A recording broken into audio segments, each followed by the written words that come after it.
What's up, buddy? Welcome back to the field. Today on Drone Camp's channel, we have a brand new review. It's the Eachine E190S. This is a little 190 scale size U.S. Coast Guard Huey version of an RC helicopter. I love the Hueys, and I also love the Coast Guard stuff. I just think it looks really cool. It's easy to see in the air. And this one has GPS return to home on board and position hold and altitude hold. It's a little smaller than the other Eachine that we reviewed on the channel. This one also has open and closable side doors, which is cool. Landing gear, it has the same type of battery. This one's a little smaller. It does have some optical flow on the bottom. And it is a 2000 series brushless motor, and it's 1200 kV, as well as a brushless motor on the back running this blade. This is our stabilizer back here, and this one is 1204 5300 kV. You do get some extras also in the box, but what I like about it right away is the color scheme, and I really like the fact that most of the head on this little heli, it is fly barless, but mostly it's metal, which is a nice upgrade to see on this one. All right, guys, I have my E190S all plugged in, and you can see that green light's blinking. When it beeps and you have a solid light, that means you'll have connection enough to the satellites to record the home point. When we're going to test out return home, you'll see that work. It'll fly out, it'll come back, and it'll land hopefully on the landing pad. I do have 7 satellites right now. It did just beep and go solid. So once you have 7, you can take off. And on a less cloudy day, it's likely that you'll get more GPS on here. But I'm going to go ahead and straighten out my blades here, make sure our onboard camera is recording. And I'm going to go ahead and set it down and go to the unlock switch. Then I'm going to go sticks down into the outside edges, back in. So now I'm going to go to the unlock switch, and I'm going to go sticks out into the outside edges. I'm going to let it come up to speed before I take off. Pretty low idle there. If you let it sit too long, it'll turn itself back off. So I'm going to go ahead and press on the throttle up to come up into a hover. And since we are in GPS mode, it should just kind of chill. And we'll let it kind of get a good connection, a solid hover. See if it's drifting at all. Looks like it's kind of maintaining and stabilizing. Drifting toward me just a little bit. That's not too bad. It does have optical flow on the bottom too. We're representing the Marines and the Navy today. It came with both stickers for Navy and Marines on this helicopter. And this is the Huey that's been converted to a U.S. Coast Guard helicopter. I'm assuming at some point in the history of military aviation we've done that. Maybe some of you guys watching this video know that, or maybe you flew these for rescue missions. And there was a lot of rescue missions in Vietnam with the Hueys. So right now we're just chilling, flying in mode 1. This is in low rate, full stick right there, full stick. So it actually does move a little bit faster than the other Eachine U.S. Coast Guard helicopter I had recently on the channel. So I'm gonna bring it down because I want to see that blade disc. I love to see that. Yeah, it's got some, looks like a yellow or white blade disc. Super cool. I love the way that the center of the head looks with the metal spinning around in the middle. The head speed sounds pretty high too. So let's see how well it tracks. We're just going to go straight ahead in a straight line, see how well it maintains its altitude. I'm not doing anything right there, just pushing forward on the right stick. And you guys can see hopefully in our sort of FPV view on this little heli. You could FPV this one if you want to. It actually has a connector, a 5-volt connector on the battery, and you could put analog FPV on these. This is that same type of battery configuration you guys have seen a lot of my military scale helis. But really fun little park flyer. Let's put some aileron into it. Just give it a hard bank. Oh yeah, it's got, I love the blade sound. When you do a hard turn, you should get some blade sound. When I used to fly a lot of 3D helis, we called those blade farts. Kind of hear blade, a little bit of blade fart. You won't really get that until you start flying like 500 and 600 and 700 class helis. But again, this is like a 190, so. You know, looking at it, it looks like about a 200 class.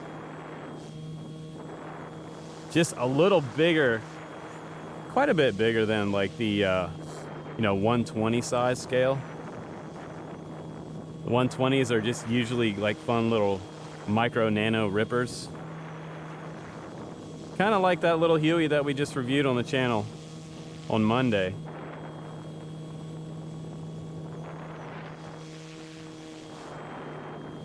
Nice little figure eights.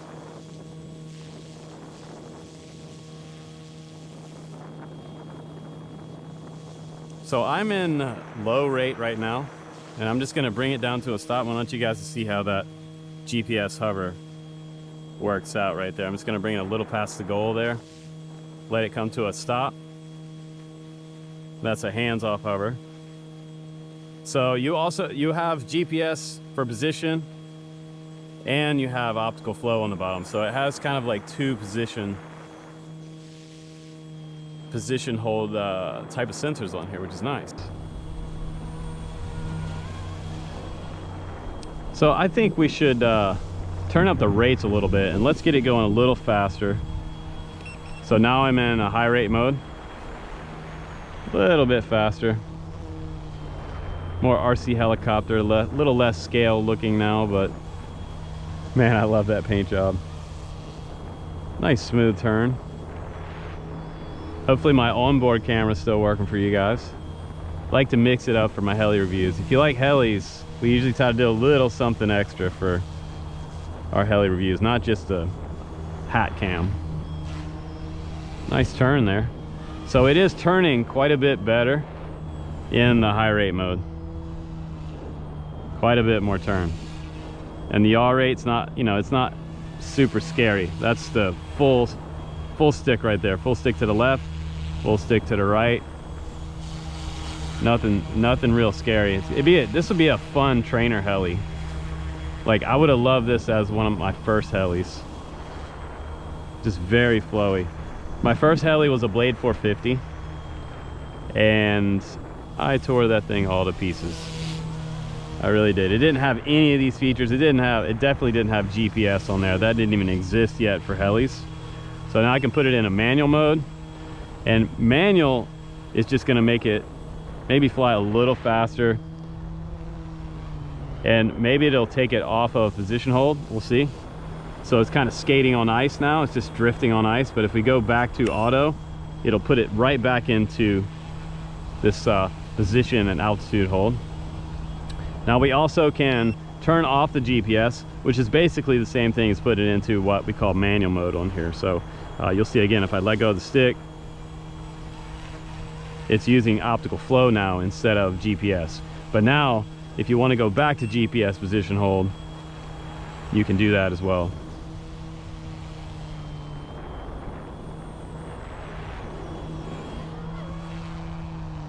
We got a little bit of a weed over there, about a 4 foot tall weed.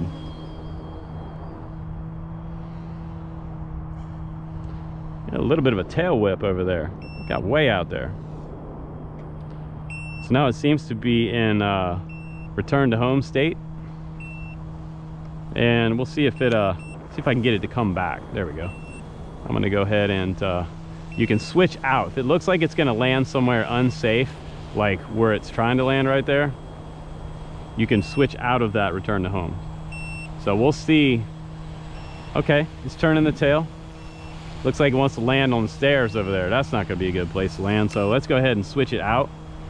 So if that happens to you, switch out and just fly back over to your landing pad. Now, GPS return to home on these is not really gonna save you from crashing. It can crash into tree branches, it can go up into a tree, or it can do something like fly away from the home point if you didn't get a good lock when you first started flying. So let's go ahead and let's try something else out here. Let's try our orbit mode. So we'll click that orbit mode switch, and it should go into some autonomous flying. And I want to see if the figure eight works. So we're just going to flip down. And right now I'm actually I want to see if the orbit mode works. So I flip this switch down, and right now it is orbiting around me. Now, one of the things you guys want to watch out for when you're putting it in this autonomous circular orbit mode is that you want to make sure it's out in the middle of the field when you start, and you have enough altitude so that when it does start doing the orbit around you, it's not going to hit the trees. So I wonder if I can change the altitude as I'm flying the orbit. That would be kind of cool. That's awesome. So I'm kind of filming myself, which is nice. I can spin the tail around as well to point more toward myself. That's really awesome. So we're going to switch out of that mode now. Okay, and we're going to come out into the field a little more, and I want to show you something called figure 8 mode. So we're going to flip into figure 8 mode now, starting from the middle of the field. So now it's putting in some aileron, some rudder, and it's flying a fully autonomous figure 8. Now, I first saw this mode on some of the Flywing helis on the H1 flight controller, and it seems maybe that some of that same technology has been passed on down to the GPS toy grade helis. And Flywing is, I would say this is a step above toy grade, because it really is more advanced system than just like a sub $100 little heli. So this is kind of a grown-up version of a accelerometer flight controller.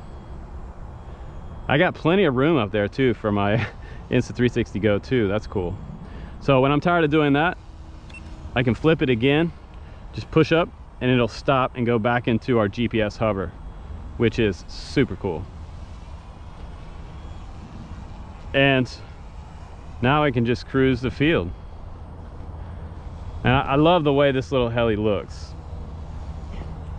Let's come over here to a slow hover and let you check out the look of it in the air. We'll spin this tail around for you. A little bit of drift there, you know, it could be the wind today, moving it around a little bit. I like how it has that high brushed motor on the tail.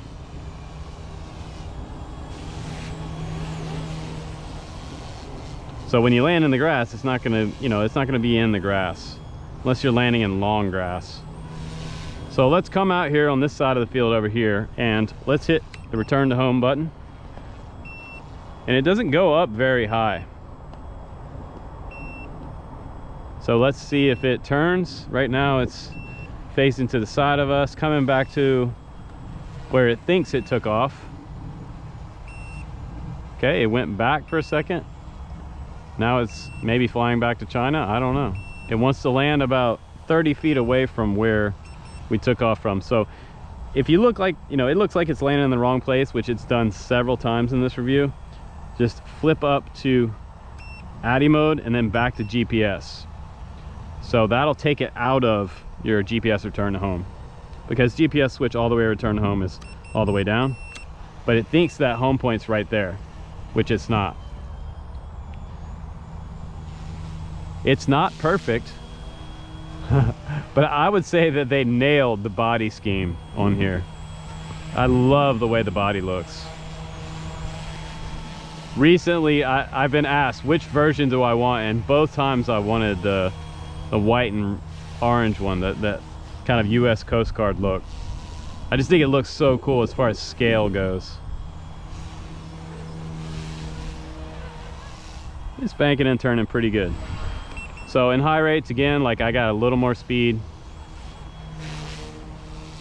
You can hear those blade farts. So not a bad little heli. I may have my son and daughter flying this one, because this is pretty easy. I mean, you can't make a lot of mistakes. I could really coach them quite easily with this one. And I think my son specifically would fall in love with it. There's that straight ahead shot. Listen to those motors. Dual brushless, baby. Very nice. Way different than the little nano Huey that we flew with the brushed motors. It sounds completely different. It sounds so smooth. So I'm gonna do let's do a manual landing over here. I'm gonna come back. And it does look like we have a spot here for return to home and one up here. So I wonder if I hit the one down here, if it would actually come back and land. So I'm gonna try that. I think that's just down and land. Yeah, we're not gonna do that one. So that is a different mode for you. If you needed to land immediately, you can press that button right here. And you can press this one for complete return to home. So you have two landing options. And you also have a third that you should practice every battery for sure. This is drone camps, so I usually do educational style reviews and try to give you a little bit of instruction on how to fly. I see those LEDs blinking, so that's telling me this battery wasn't fully charged and it wants to land soon. But again, like when the battery gets low, the transmitter will beep. So H marks the spot, hold down that throttle, and we are on the ground, and nothing more satisfying than watching that head spin down. That is freaking cool. You see the red light back here as well. That's letting me know that I do have low battery state. They're all the LEDs are blinking here now, so we can recharge this one with the USB-C and we'll be good to go for another flight. But this was a lot of fun. Really fun little heli. But if you guys want to check this one out, down in the link below, I will try to get you guys some kind of a coupon or a discount for this one. If you like the look of this one and you want to fly it, grab yourself a landing pad too, because it makes your life a lot easier to have a nice landing pad. So again, if you enjoyed the channel, please do subscribe, and I will see you on the next one.